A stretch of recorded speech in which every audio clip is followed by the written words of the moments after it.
Next subject. Gonna get back to some sports media talk with Charles Barkley's taking exception to the amount of time ESPN spends talking about the Lakers, the Warriors, and the Jordan versus LeBron debate. Here's what Barkley had to say on Inside the NBA last night. Check this out, y'all. The Lakers are having a great 2 weeks. Kendrick Perkins said the Lakers saved the NBA season. That's all them fools on the other network, which we're going to be working for next year. That's all they talk about. Let me tell y'all something. I want all the smoke. Between that and this lame-ass LeBron-Michael Jordan debate, I've said for years, the only people who talk about LeBron and Michael is people on television who got no talent to talk about anything else, end quote. First of all, a couple of things. My man Kendrick Perkins was pretty upset at the way Charles Barkley was talking about him. Kendrick, stop. Charles Barkley talks about everybody like this. If you get around Barkley for more than 24 hours, he's going to call you a fool or an idiot about something. That's number one. He means no harm. There's only one person in media Charles Barkley hates, and we all know who that is, okay? He used to work at ESPN, then he went over to Fox. Everybody knows who he is, okay? Charles Barkley can't stand Skip Bayless. That's it. That's the only person. Outside of that, everybody else, he just says, you know, you idiot, you fool, if he don't like something you did in a moment. That's all it is. Charles Barkley is one of the best people you could ever meet in your life. He's a beautiful person. He don't got an evil bone in his body. That's not who he is, okay? So that's number one. Number two, Charles Barkley is on television. Knowing television is something he leaves to Ernie, as in the great Ernie Johnson.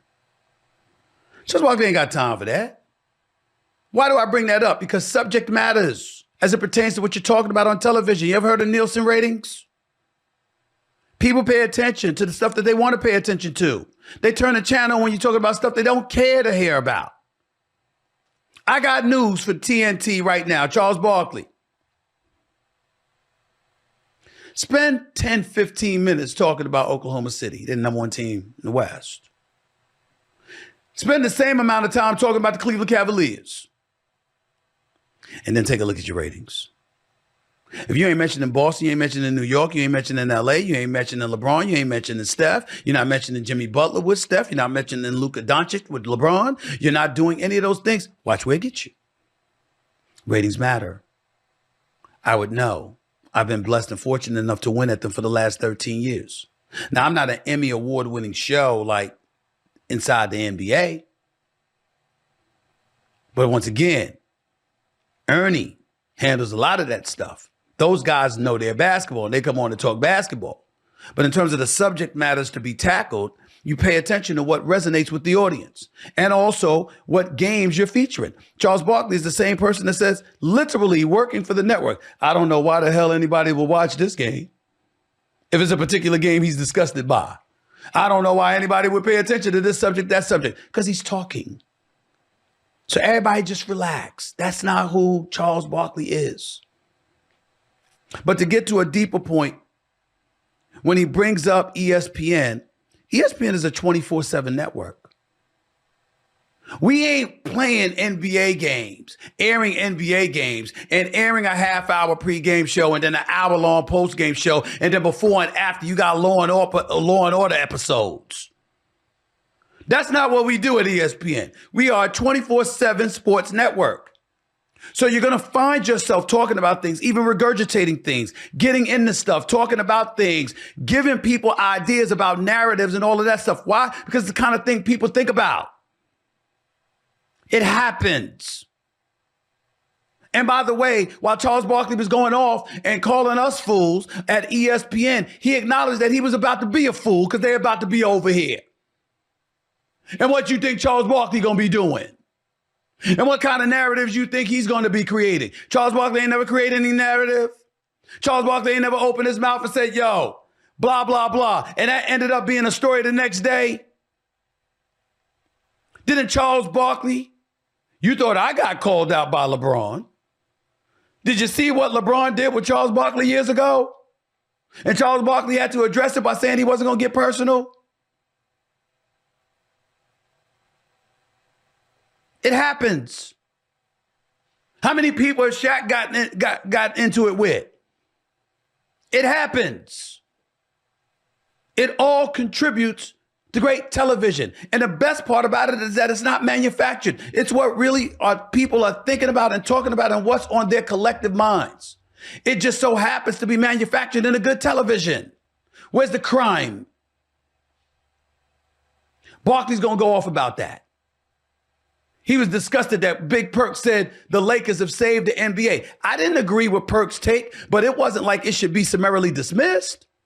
You trying to tell me that Luka Doncic, being in the second largest market in the United States, playing for maybe the second, arguably the greatest sports franchise in NBA history in the Los Angeles Lakers, you trying to tell me that's not a good angle? You trying to tell me that Luka and the Lakers potentially making a championship run isn't a relevant storyline?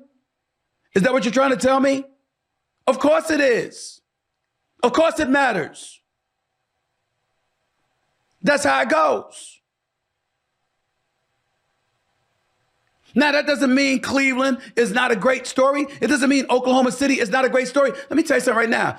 Oklahoma at Cleveland in the regular season maybe have been the best game of the year. That was a phenomenal game. And if they were to meet each other in the NBA Finals, it would be phenomenal.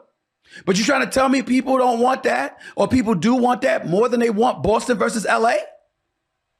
How about LA going up against Cleveland with LeBron going up against his old franchise in an effort to try and capture an NBA championship, which would give him 5, which would tie him with Kobe Bryant, which would make people say there's nothing to discuss because he won a championship at the age of 40. He is officially the GOAT over Michael Jordan. You trying to tell me that nobody would care about those storylines?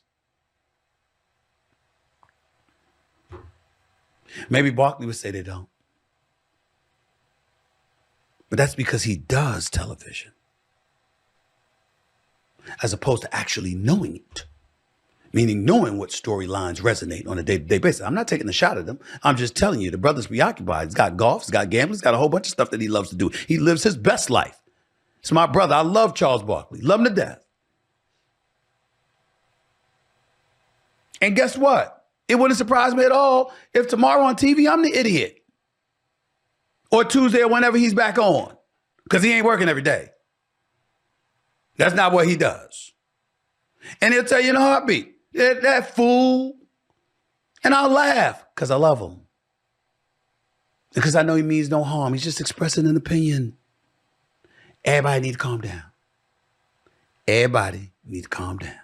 But before I get into any of today's topics, I want to quickly extend a heartfelt thank you to Bob Iger, the CEO of Walt Disney, to Jimmy Pitaro, chairman of ESPN, co-chair of Walt Disney, for the latest news involving me, and that is that I have reached a lengthy contract extension with the worldwide leader, ESPN, and the Walt Disney family. On a day like today, you just find yourself incredibly humbled. The years are the years. They're significant. The money obviously is significant regardless of what the reports say. They don't know the specifics, and I'm not about to tell. But let's just say that I have no reason to be unhappy with the money that I'll be earning in the near future. And it's moments like that that you just take an opportunity to be humbled, recognizing that blessings like this don't come to everybody, but they've certainly come my way. And because it is, I didn't do this alone. There's so many people that I have to thank along the way. Of course, Mr. Bob Iger, who's a great man and a great executive and one of my biggest supporters. Of course, Ms. Dana Walden, co-chair of Disney, charge of all of entertainment and beyond. She's a superstar and she's been very supportive.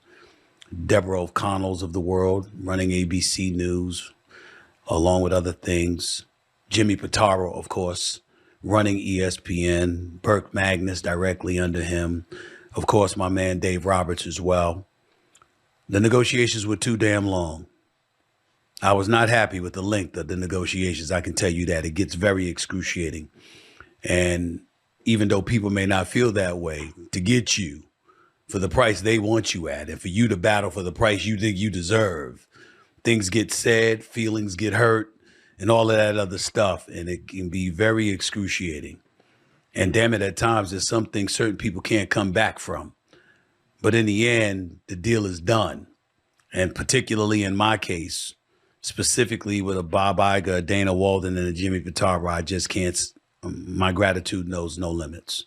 I'm incredibly appreciative to them for the faith that they've shown in me, the belief they have in me as the face of ESPN and one of the preeminent faces of Walt Disney. And I'm just incredibly grateful. And I just want to say thank you to everybody, all my colleagues at ESPN, the contributors on First Take, Molly Karam, who's the host of First Take, the matriarch of the show, all the producers, everybody behind the scenes. I'm not going to go through all the contributors, because I don't want to forget anybody's name, but they know who they are on the NFL, on the basketball side, college football and beyond. It's just, I got a lot of love for a lot of people there, and how I've been treated, how I've been supportive by them. Everybody was rooting for me. Everybody wanted me to get paid. Everybody wanted me to capture what I was after. And on this particular platform, just so I don't have to repeat myself to a bunch of the masses, the money is more than fair. That's undeniable. But there's something very, very important that I want people to understand. Anybody that tells you it's not about the money is probably lying, because it's always about the money until you get, at the very least, your fair share. And then it's about other things. And somewhere along the way, I really, really hope that some way people learn to believe me and know that I'm not a liar. When I say that I aspire to do other things, I said I wanted to talk about pop culture and entertainment. That's what I do. I said that I wanted to talk politics. In case you haven't noticed, it's what I've been doing. I said I wanted to own my own production company. That's what I'm doing. Hell, I said I even wanted to engage in some acting. That's what I'm doing. I mean what I say. And I say what I mean. And this contract has afforded me the luxury of doing things that I was never allowed to do in my career without ESPN's permission. That's no longer a requirement. And that was the biggest thing that took this so long. And now that that's no longer the case, the world is officially my oyster, because there are so many things that I'm interested in doing outside of the world of sports. I no longer have to seek permission in order for that to happen. And that is what I've been waiting for. In the midst of all of that, this podcast is not going anywhere. There are other opportunities coming down the pike in very short order that will be announced much sooner than later. And as a result, the future looks incredibly bright. On a day like today, I may look a bit melancholy. One would say somewhat exhausted. It's been a long, long road. But I didn't get here alone. And where I'm planning on going, I'm not going to get there alone either. My inner circle knows who they are. They know how much love I have for them and how much faith I place in them. I'm marching on and moving forward. But to do it while it's simultaneously remaining with ESPN, it's an incredible honor. And I just wanted to thank all parties involved. And I'd be remiss in neglecting to pay an incredible level of thanks to the president of William Morris Endeavor, Mark Shapiro, the agency that represents me, my agent, John Rosen, and Visionary Management. He's exceptional. John Rosen is one of the best in the business. He did a hell of a job for me. And of course, a dear friend, like a sister to me, one of the greatest lawyers on the planet Earth, the one and only Johnine Barnes. Y'all don't know them. Just know that I know them. And I love their position and their impact in my life for these negotiations, you know? And so I just wanted to say that and leave it at that. We're marching on. We're marching forward. That's where we are.